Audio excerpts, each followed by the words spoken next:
Right, welcome to the POE for TRPR. Here we go. We have been over this a little bit before, so just to go over it quickly with you. Activity 1, remember you have to use those readings, Hattie, Friesen, the Brunigas reading, norms and standards documents. And what you need to do for activity 1 is to explain what a learning specialist is, give a definition, use referencing, and then how does it apply? The reflection part is what have you noticed in practice? So that's the application for 2 marks. The definition for 1 mark, it's a short little paragraph. What have you noticed in practice? If someone is a learning specialist, what does that person look like? Or if you've seen that people are not learning specialists, what have you noticed there as well? So what have you noticed in practice about a very good assessor, about a lifelong learner, about someone who's got excellent interpersonal skills? Remember, interpersonal skills falls into the norms and standards document with the pastoral role, with communication, administrator and manager. That's also in the norms and standards document. But these readings also speak to those. The norms and standards document we consolidated really. So the learning specialist includes being a subject expert, being a learning mediator and designer.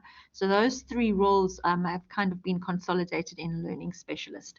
So for 15 marks for each of these, 3 marks each, we give a good definition and explanation referenced of what it is. And then the reflection part is the application. What does it look like in practice, or what have you noticed in practice? Whether you've noticed excellence or whether you have noticed an absence of excellence. Comment on that. Activity 2.1, all about you, your motto, the personification, which is a paragraph about the values, the attitudes, your visions, your goals, your professional practice. Look at the rubric, make sure that you've answered everything correctly. It is also in the POE. Right, activity 2.2 is the one where we have a bit of difficulty, and you have to realize that each one is worth 24 marks. You have to apply action research, you have to apply a professional learning community, and you have to apply a mentor or mentorship. And then there are 4 questions for each of them that you have to, 3 marks, 3 marks, 12 marks, 6 marks. So 24 marks each. Okay, so look at the rubric and you'll see. For action research, the first 2 sections here, first 2 questions is about your criteria. Okay, you have to choose one of these criteria that you're going to improve using action research. The easiest one is the learning specialist, because action research is really good for using a new teaching strategy. Right, so when you look at it, what is the vision that you want to improve, the criterion? What gaps do you have? So maybe you want to use the teaching strategy role play, and obviously you're new to the profession, you haven't used role play in social science for grade 5 maybe, or grade 3, I'm doing FP and IP here, and you want to use it for the topic of Egypt and a day in the life of Pharaoh, or something to that effect. So when you set your goal, so for 3 marks, explain what gap you have. You haven't tried role play or teaching strategies. The learning specialist is an important criterion. Obviously, look at your list in activity 1, and then reference what excellent learning specialist is all about and why you've got a gap. Obviously, you haven't implemented some of the criteria. You're a new teacher. Then the goal must be SMART. For 3 marks, choose a grade, choose a topic, choose a term that's already covering 3 of the SMART requirements. And then say that in your first term you want, or third term, you want to use role play for a day in the life of an Egyptian pharaoh, because you feel that this might be a way in which you can improve engagement. All right. Describe action research. That's number 3. This is for 12 marks. Describe what action research is. Give the definition. Go into a full-on explanation. You can't do 2 sentences here. All right. It's for 12 marks. So explain fully what action research is. Why is it appropriate for achieving this goal? So why is it appropriate for checking to see if role play makes a difference in the class? What are the barriers? In most cases, the barriers are time, trying to find the time to implement a new strategy, And what technology can you use? Well, you can video record your own lesson, and then you can go back and have a look and see whether it did meet the objectives that you were setting. How will you implement it? Remember, action research has got at least 4 steps. You are looking at a solution, you implement the solution, you evaluate and analyze whether it worked or not, and then you either adopt it or you start again by looking for an alternative. And then describe who will be involved. It'll be you and your class. When will you do it? Well, for the lesson on Egypt and pharaohs, how will it be done? Well, this is the strategy you're going to implement. You're going to divide them up into groups. They're going to give topics of the day in the life of a pharaoh. So be specific. Describe the steps that are found in your reading. How will you know that your goal has been achieved? Well, obviously, when you look at the video recording, you'll be able to see whether there was more engagement and understanding because you implemented this new strategy. This is all. These 4 questions are for 24 marks. All right, then you have to go and do the next set of 24 marks, which is on the professional learning community. Look in chapter 6 and other readings. Make sure you understand what a professional learning community is. Then go right back again, look at which criteria you would want to use for professional learning community.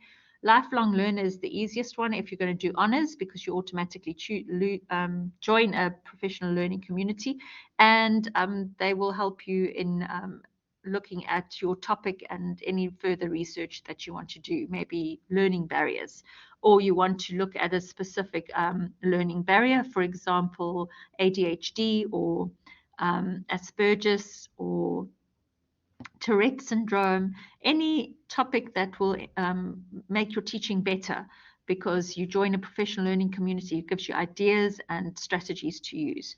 All right, so for 24 marks, once again, you're going to look at, you're going to look at the vision or the criteria you want to improve.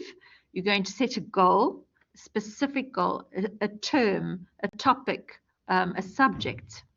Then how will describe this professional learning community with references fully. It's for 12 marks. Why is it appropriate for achieving this goal? What are any barriers to using this professional learning community? How can you incorporate technology? Obviously, it would be Teams meetings or Zoom meetings or WhatsApp communication, or maybe you would do a course. A first aid course is also improving your professional learning, would be involved in a professional learning community, improving your lifelong learning. How will you implement this professional learning community? So who, when, where, how. So meeting once a week, it's a group of professional grade 4 teachers, or teachers who have children with learning barriers in their class, or teachers who want to do a first aid course. Who will they be? When will you meet? How will you meet? And then how will you know that they have helped you achieve your goal? So that's for 24 marks. 3 marks, 3 marks, 12 marks, 6 marks. And then you're not finished. Okay, you've still got another 24 marks to go. And that is with mentorship. Look at chapter 10, look at other readings. What is a mentor? In class, I spoke about a buddy. This is someone who you're going to befriend when you start teaching. They're either in your phase or in your grade, or else they've taught your grade before. And a good criterion to improve with a mentor is my buddy in my first year of teaching helped me with assessments. She had all the files of previous assessments for grades 8s all the way up to matric, and I was able to use that. Then we had the buddy system because we were able to share our assessments with each other. We'd look at our model answers, and we would look to see if it was pitched at the correct grade for our learners, so that they'd be able to answer the questions.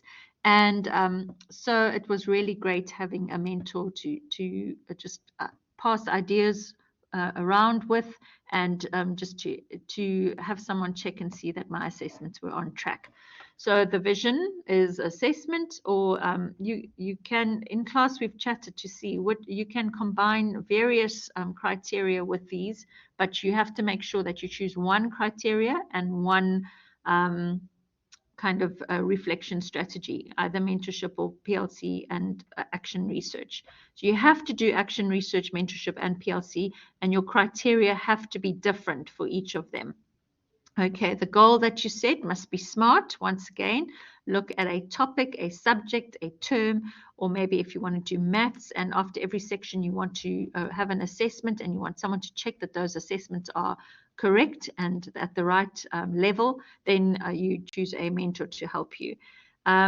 Describe mentorship. It's that friendship, that buddy system, that someone who is supporting you, not critiquing you. It's not the same as a student mentor-mentee relationship. This is a support system, someone who's able to help you in whatever area you want to improve. And then what are your barriers to using a mentor?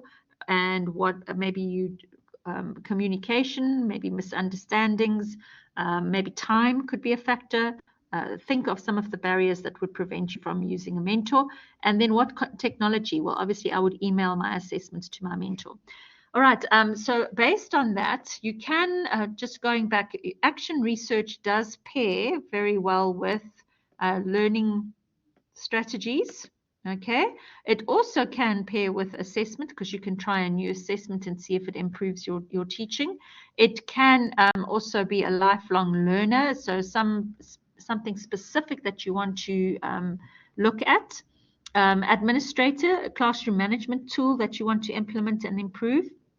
Interpersonal skills, we even spoke about that in class and said maybe you want to communicate better with your parents and you want to implement a email system with them or a WhatsApp group or a newsletter, or a communication book. All right, so any of these can pair with action research. You just have to find something that to improve in your teaching. For the professional learning community, yes, it can pair with learning specialist if you want to explore different teaching strategies with peers, professional learning community, other teachers in a phase forum. They also have phase forums where they investigate different assessments and people bring examples of their assessments to the phase forum and then share it with each other. Maybe you want to join a professional learning community to find out something about learning barriers in lifelong learner, something about communicating better with your parents and having ideas from a professional learning community. And then classroom management strategies have also been discussed in phase forum. So you just have to choose one of them, and it cannot be the same one that you chose for action research. And then mentorship. Mentors can also help you choose better learning strategies or teaching strategies in your class. You can say to them, please come and observe my class. Maybe you want to implement a new classroom management tool and you ask your mentor for some ideas and also for them to come and observe your class and see if it improved their behavior. Maybe you want certain just accountability for something that you want to learn. So, for example, the lifelong learner. Maybe you want to learn something new and a mentor can help you to get more information on that topic. We've already said a mentor will help you with assessments, and a mentor could even give you ideas for interpersonal skills. So you can see you can apply various criteria to the action research, mentorship, and professional learning community. You have to choose one for the action research, a different one for mentorship, and a different vision or goal for professional learning community. And you have to do those 4 questions. These 4 questions have to be done for each one. Action research, mentorship, professional learning community. It's 3 marks, 3 marks, 12 marks, 6 marks. And then you do it again. And then you do it again. So that you can get the full, if you only do it for action research and pair it with teaching strategies, you're missing out on 48 other marks. If you've got any questions, please bring them to class. If you've got drafts, please bring it to class and I'll be able to help you. Going forward, I don't mind revising any of these concepts that you need for your POE. And in class, you are welcome to come and work on it, or you are welcome to just let me know that you're working in the library. But at some point, just come and check that you're on the right track. Basically, our content is complete and we're just going to focus now on completing this POE. It's for the 13th of November. So yeah, that's what we work on. Obviously, you've also got research that you're working on, so you can also bring your research to the TRPR. I can have a look and see. Make sure that you're on track with everything that you need to finish. All ICE tasks are due this Friday, 29th of September. So just please make sure that you get them done. So that's a nice 10% extra. I'm going to stop sharing here now and just check that you've gone through everything. And if you have questions, please bring them to class.